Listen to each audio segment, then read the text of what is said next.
E aí, pessoal, tudo bom? Começando aqui mais um Talk and Drive daqui de Vancouver.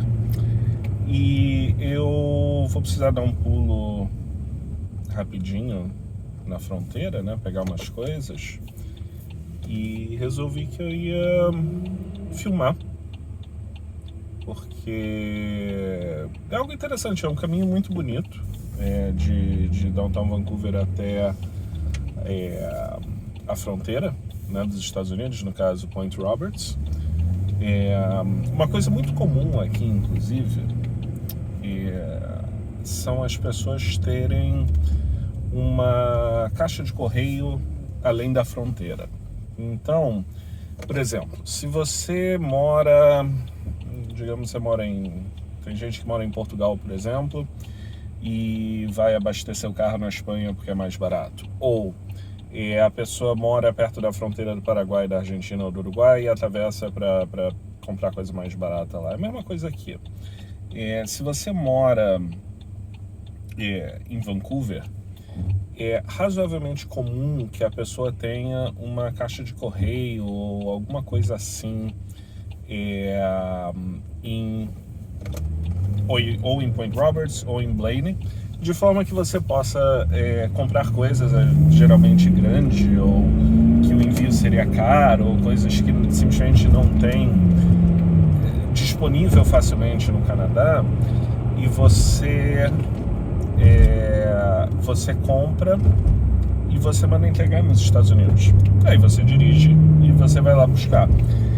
E leva um tempo, né? Se você mora no centro, leva um tempo. Vai me levar aí, sei lá, hoje é domingo, vai levar bem uns 45 minutos se eu não pegar nenhum trânsito até lá, e mais uns 45 minutos para voltar, né? Você perde aí 1h30, mas se você fizer isso num dia bonito, é um passeio que vale a pena. Tem uma coisa ali, coisa estranha, tem um negócio ali na frente, o que é aquilo? Tem um pessoal batendo foto aqui. Nossa, que susto, eu achei que fosse radar. Aqui na ponte da Granville, dia de sol, ou dia que não esteja chovendo, né? É comum a polícia montar um radarzinho ali no final da ponte, naquela saída, para pegar quem passa. Eu não vou dizer em excesso de velocidade, porque o limite de velocidade ali é 60 e absolutamente todo mundo passa acima de 60 ali. Mas se você estiver andando muito rápido, tipo uns, sei lá, 80, 90 km por hora, 100 km por hora, aí os caras vão lá e eles te garfam. Coisa que vale a pena mencionar aqui também é que se você está dirigindo em excesso de velocidade aqui, se a polícia te pegar dirigindo acima de 40 km por hora, se a polícia te pegar dirigindo 40 km por hora ou mais acima do limite de velocidade, eles automaticamente rebocam o seu carro. São 7 dias de suspensão de carteira e uma cacetada de multa. E isso independe de onde você estiver. Então, se você estiver numa zona de playground, por exemplo, que o limite é 30, né? Uma zona de playground ou zona de escola, limite é 30, se passou a 70, já era. Mas se você estiver na estrada e o limite é 110 e você tiver 150, o limite é 100, 140, mesma coisa. Então, se você tá aqui, ou se você está vindo para cá e você tem um pé direito meio pesado, fica de olho, porque não é só uma multa, né? Você perde teu carro, muito ponto na carteira, e fora os 7 dias de suspensão e o custo do reboque, e, enfim, a inconveniência. Mas voltando, as pessoas costumam ter essas caixas de correio justamente para poder economizar em envio. Claro, pela questão do tempo, né? Tem que ser algo que valha muito a pena, Mas no meu caso eu costumo mandar entregar peça de carro, porque peça de carro costuma ser grande, pesado, e enviar isso através da fronteira é muito problemático.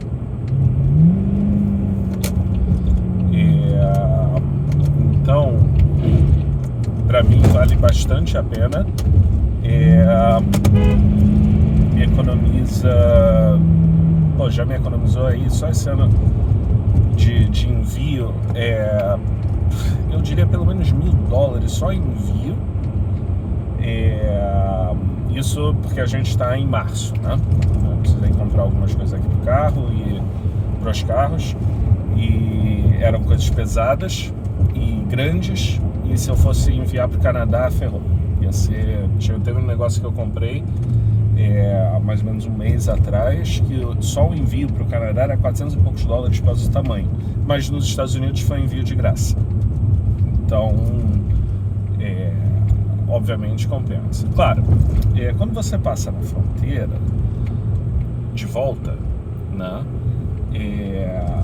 tem sempre o risco de você ser taxado, né, porque você obviamente tem que declarar, né, o valor quando você passa na fronteira. Então é importante você ter todos os recibos, tudo, porque senão, se a polícia,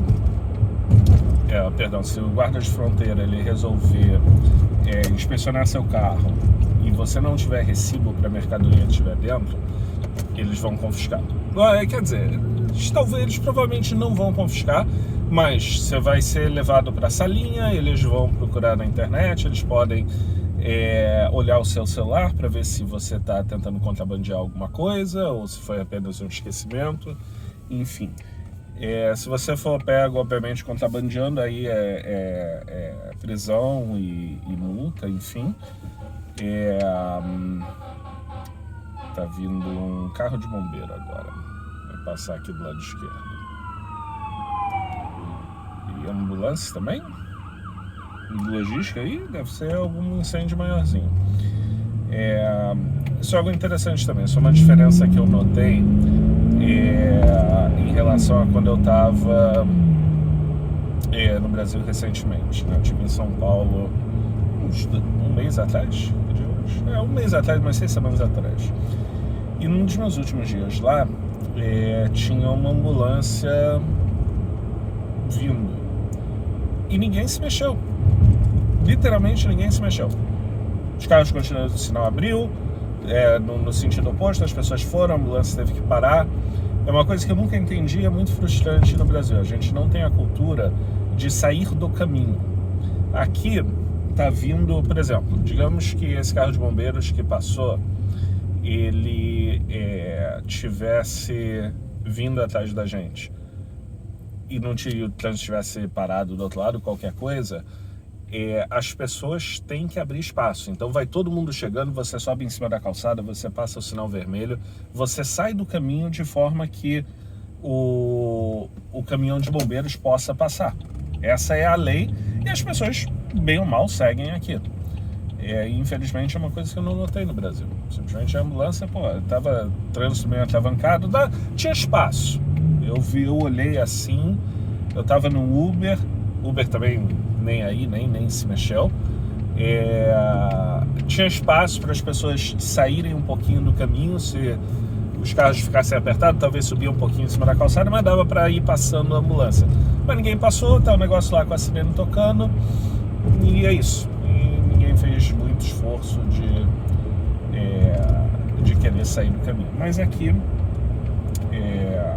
todo mundo para, você viu, o sinal abriu, ninguém foi. Tá todo mundo escutando a sirene, de onde é que tá vindo? Tá vindo de lá. Então, ficar parado, esperar passar, e aí você vai.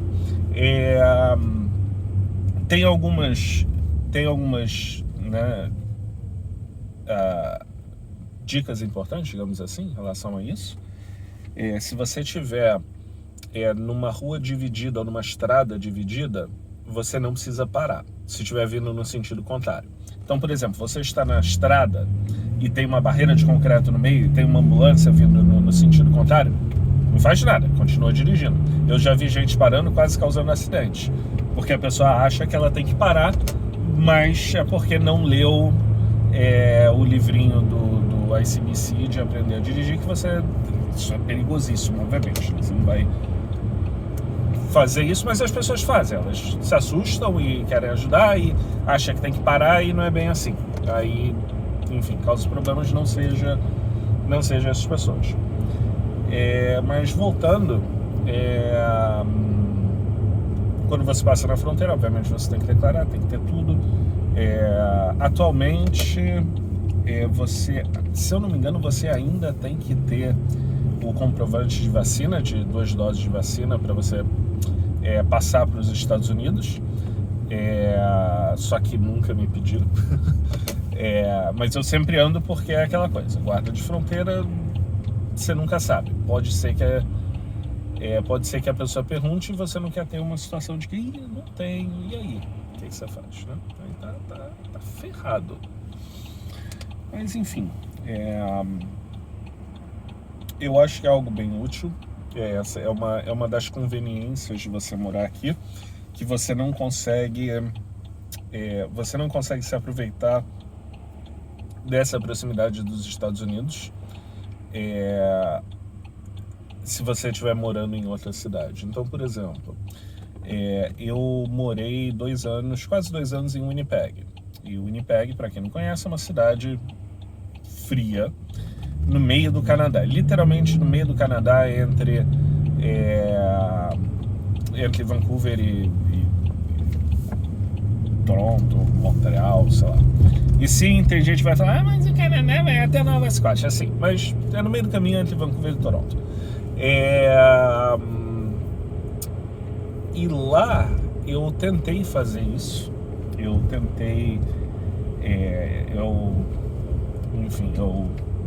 gosto de carro velho, carro que dá problema, então tô sempre comprando peça de carro para consertar coisa. E eu montei eu fiz sign-up de uma caixa de correio no estado da Dakota do Norte, e numa cidadezinha microscópica chamada, acho que Pembina. Era Pembina o nome da cidade? Eu nem lembro. Ou Pembina era o nome da coisa de fronteira. Putz, agora eu esqueci. Enfim, eu fiz e eu pensei, vai chegar lá tranquilo, né? 40 minutinhos, né? Na verdade eu nem tinha olhado, né? Eu olhei assim no mapa, vi que era estrada vazia, pensei, dá pra ir suave até lá, 40 minutos, 45 minutos, tá na fronteira sem problema. E não era bem assim, infelizmente. Era uma cidadinha bonita, né? Eu lembro que tinha até umas usinas eólicas do lado, dava umas paisagens bem bonitas. Mas era longe, era bem mais de 45 minutos, acho que era 1h20 sem trânsito até lá. E nada, ninguém na estrada, era você sozinho, não tinha ninguém. De vez em quando você passava um trator, passava um carrinho, um SUV de polícia, e olha lá. E chegando na fronteira lá, eu diria que foram os guardas de fronteira menos simpáticos pelos quais eu já passei na minha vida, tanto indo para os Estados Unidos, porque eu acho que não é algo comum lá como é aqui. Eu lembro que eu cheguei na fronteira e falei, tô indo buscar peça de carro. E o cara, como assim, peça de carro? Peça de carro? Eu comprei nos Estados Unidos, mandei entregar. Por que você não mandou entregar no Canadá? Porque é caro? Mas é muito mais caro? Por que você está fazendo isso? Encosta o carro, por favor, que a gente vai revistar. Eles deviam estar achando que eu ia contrabandear alguma coisa, estava levando armas, drogas e tudo. Enfim, dirigindo um carro mais velho, deve ter olhado. E esse cara daí é bandido. Vamos enquadrar.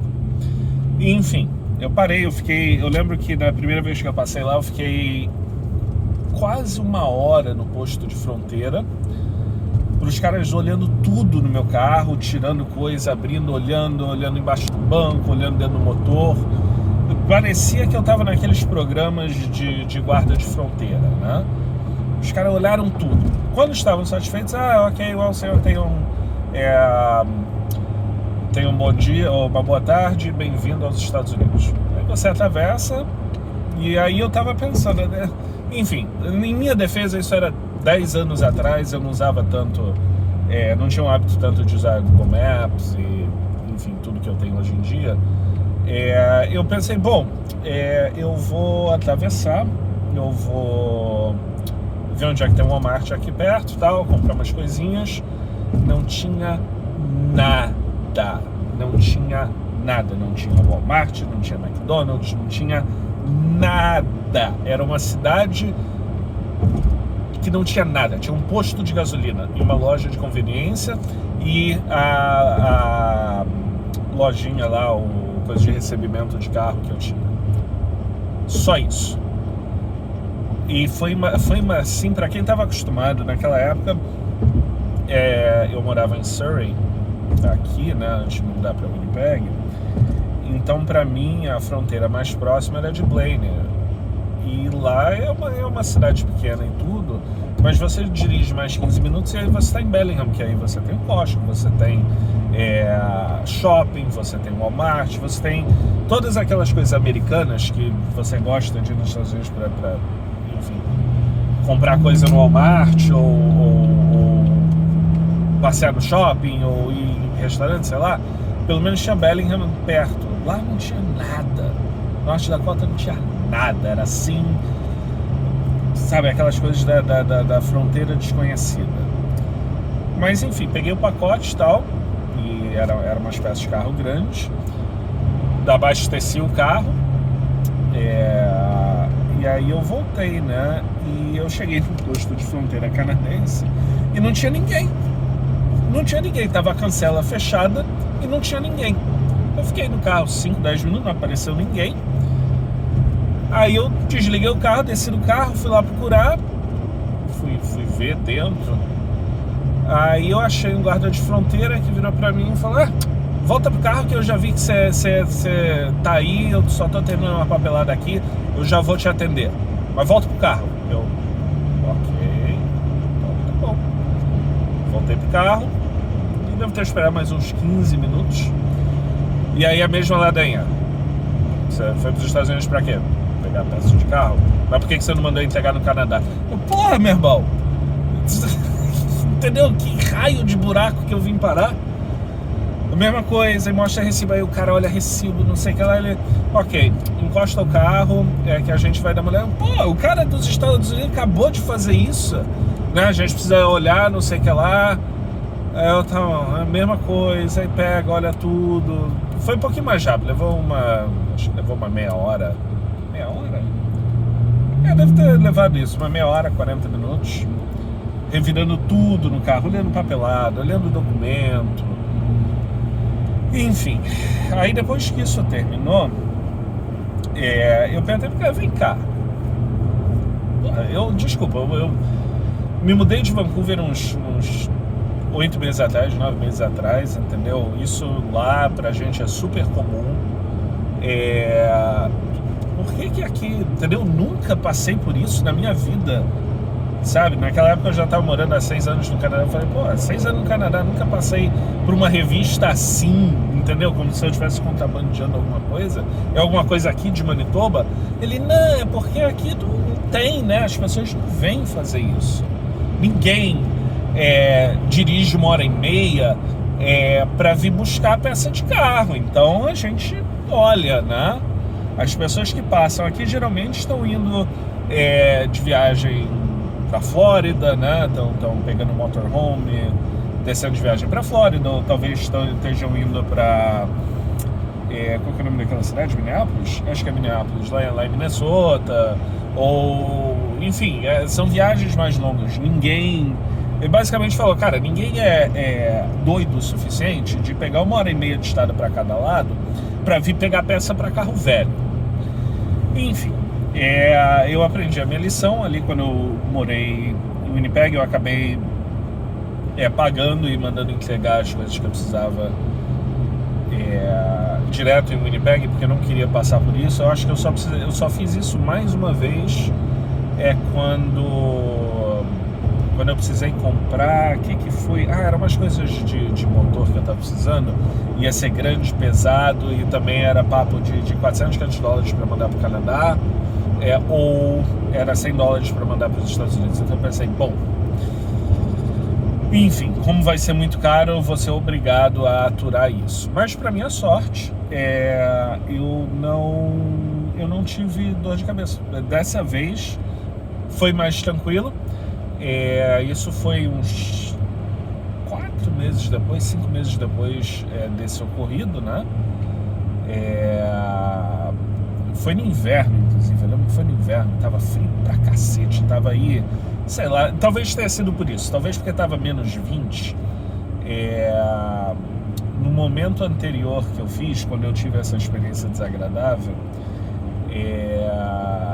foi... Quando é que foi? Foi, acho que tipo julho. Acho que foi junho ou julho. Então tava quente, tudo. Então, sei lá, talvez o cara queria sair de dentro lá do posto da fronteira pra fazer alguma coisa, já que não passava ninguém lá. Agora, quando eu passei dessa vez, que foi em novembro, que tava frio a beça, nada, só abri, baixei o vidrinho, passaporte, o cara, pra que tá vindo? Tchau. E na volta o cara nem quis ver recibo, não quis ver absolutamente nada. Só mostrei o passaporte, voltei, nada, não tava nem aí. Mas enfim, são causas, são histórias, são as coisas que acontecem, coisas do Canadá, contos do Canadá. Aqui agora a gente está passando no George Massey Tunnel, e é o túnel que liga Richmond a Delta. É um túnel bem antigo, ele passa embaixo do rio. Foi construído, quando é que foi? Foi construído, acho que foi na década de 50, final da década de 50. Aliás, isso é uma coisa aqui um pouquinho problemática. Aqui você tem uma infraestrutura muito antiga, coisas que você não vai ver falando em outros canais de Canadá, né? Talvez você veja no Canadá Diário, porque o Dmitry fala do jeito que tem que falar, mas a infraestrutura aqui de estradas e pontes tem muita coisa antiga, inexplicavelmente antiga. Esse túnel daqui foi construído no final da década de 50, assim como a ponte que liga, uma das pontes que liga Vancouver a Norte Vancouver, foi construída na década de 60, né, que eles chamam de Second Narrows Bridge ou Iron Workers Memorial. E eles chamam de Iron Workers Memorial porque teve um acidente de trabalho que acho que parte da ponte despencou no rio, matou um monte de gente que estava trabalhando, né? E aí basicamente o memorial dos metalúrgicos, né? Em homenagem aos trabalhadores que morreram nesse acidente. Isso é uma das pontes. A outra ponte foi construída na década de 30, que liga Vancouver a Norte Vancouver / West Vancouver. É uma pontezinha, safada, 3 pistas, vive engarrafada, e foi construída na década de 30, tem inclusive vídeos que você encontra na internet. Eu acho que foi o rei Jorge da Inglaterra, né, o que veio antes da rainha Elizabeth, que veio aqui para o Canadá para a inauguração, né? Foi inaugurada antes da Segunda Guerra Mundial. Essa é a idade da ponte. E você ainda tem a ponte que liga New Westminster a Surrey, a Pattullo Bridge, que foi construída, se eu não me engano, na década de 20. Então é mais antiga ainda. É uma ponte também muito estreita, vive engarrafada. Aquilo ali é uma zona, tá sempre uma zona. De pontes recentes você tem a Alex Fraser, que foi construída na década de 80, se eu não me engano, que liga Delta a Surrey, ou não, liga ali, liga Delta à ilha Lulu, né? Que é a ilha que tem Richmond e New Westminster, Queensborough. Você tem Queensborough na ponta e você tem Richmond e o aeroporto basicamente no resto da ilha, né? Apesar de que o aeroporto não é exatamente na Lulu Island, mas enfim, é tudo ali. E você tem puta, tá dando um branco agora, a ponte que liga Surrey a Coquitlam da Highway 1, a Portman Bridge. Aquela é mais nova, aquela tinha uma antigona também, feita na década de 60, que eles desmontaram e construíram uma nova, de 8 pistas, se eu não me engano. Isso foi mais ou menos uns 10 anos atrás. Mas a maior parte da infraestrutura aqui, de pontes e túneis, são antigas, são bem antigas. Então, teoricamente dizem que vão substituir esse túnel por um outro túnel, mas essa ladainha aí já está correndo há mais de 10 anos. Era para ser uma ponte, aí mudaram de ideia e disseram que vai ser um túnel, aí estão começando as obras agora. Vamos ver se vai realmente sair um túnel ou se não vai sair nada.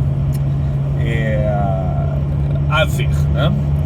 É aquilo, é Canadá, é primeiro mundo, mas olha, tem umas coisas aqui que eu vou te contar que ficam parecendo coisas de um lugar que a gente já conhece, bem mais quente. Então, aí é isso. Aí aqui é de boa. Eu vim no domingo, não peguei trânsito, graças a Deus. É uma paisagem muito bonita, num dia de sol, como vocês podem ver. Meu Talk and Drive anterior foi num dia de neve e estava feia a cidade, sabe, não estava muito bonito, estava só interessante por causa da neve. Mas hoje está um dia bonito, está assim, do jeito que eu gosto. Tá o céu completamente azul, mas está um dia de sol com algumas nuvens e está agradável para dirigir. Está vazia a rua e estrada boa, não está escorregadio, nada disso. Então, bem tranquilo. Aqui é Delta. Delta, na verdade, é uma cidade muito grande, né? São vários, como é que eu posso dizer, vários bairros, não, várias subprefeituras. Eu acho que elas são, inclusive, administradas separadamente. Eu posso estar enganado, mas você tem regiões, né? Você tem Delta, você tem North Delta, você tem Ladner, você tem Tsawwassen, mas, se eu não me engano, é tudo Delta. E aqui, inclusive, você tem, por aqui, acho que você tem o lixão da Metro Vancouver, acho que é ali para trás. Você tem o Delta Port, que é essa saída aqui à direita, que é um dos portos que tem aqui. Aqui você tem... Quantos portos você tem aqui em Vancouver? Acho que você tem 3. Você tem o Delta Port, que é terminal de carga, tudo. Você tem o Porto de Vancouver e você tem um terminal menor ali em Surrey,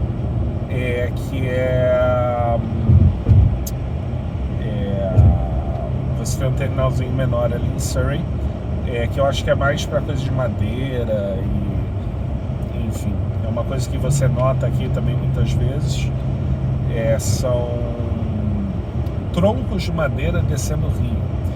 E é exatamente isso que você pensa, né? Quando você olha, nossa, de onde é que vem esses troncos? Será que é o pessoal que derrubou a árvore? É exatamente isso. São troncos de árvores que foram derrubadas, que eles colocam no rio, porque é o jeito mais eficiente de transportar. Você coloca no rio e o rio vai levando até as serralherias que tem em Surrey, tem Delta, tem Vancouver, que são na beira do rio, como era 150 anos atrás. Então,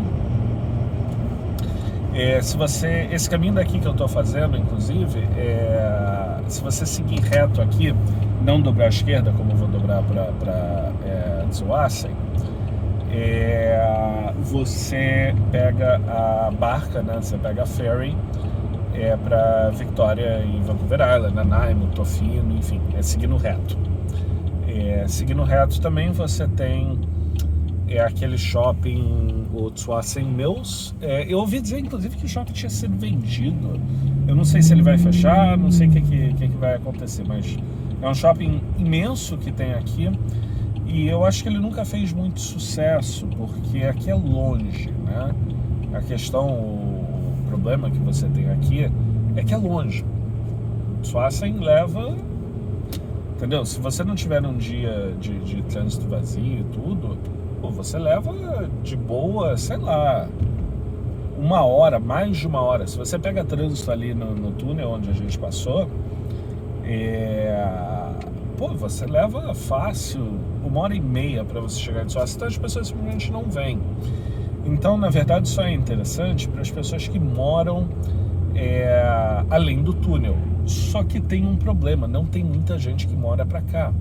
Essa área aqui de Delta e Ladner é uma área muito mais rural, né? Tanto que acho que deu para ver, deve ter dado para ver no vídeo, quando eu estava passando agora há pouco na estrada, você olhava para o lado, não tinha nada, tinha uma estrada de ferro. Você olhava para o outro lado, não tinha nada, tinha fazenda.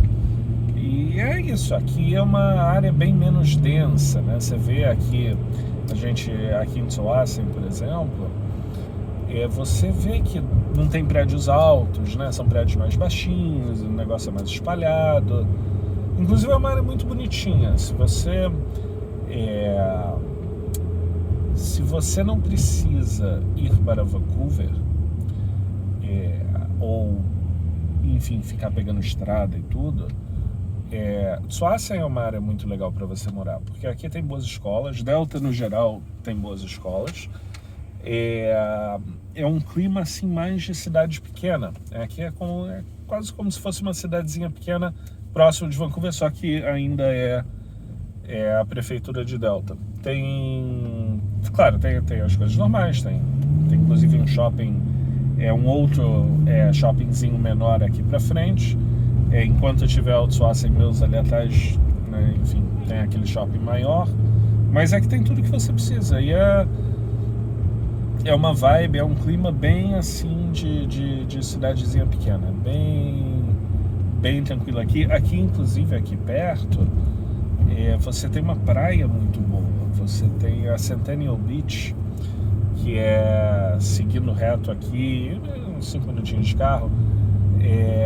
Você segue reto aqui, entra à esquerda, e é uma praia que a água fica quente no verão, fica realmente quente. É como se você estivesse no litoral do Rio. A água fica bem quente. Por quê? Não é que não são correntezas, né? Mas é simplesmente porque ali a água é bem rasa, né? Ainda mais quando a maré está baixa. E então fica uma lâmina de água bem fina, tipo uns 50 centímetros, talvez 75 centímetros. É muito bom para criança, é bem calminho ali e fica quente, fica agradável. E inclusive eles acho que reformaram, eles colocaram, agora tem banheiro, tem lanchonete, tem um estacionamento, muito bonitinho ali. Ali inclusive é algo que vale a visita, né, se vocês estiverem para cá. Mas mais uma vez tenham em mente que é longe para Dedel.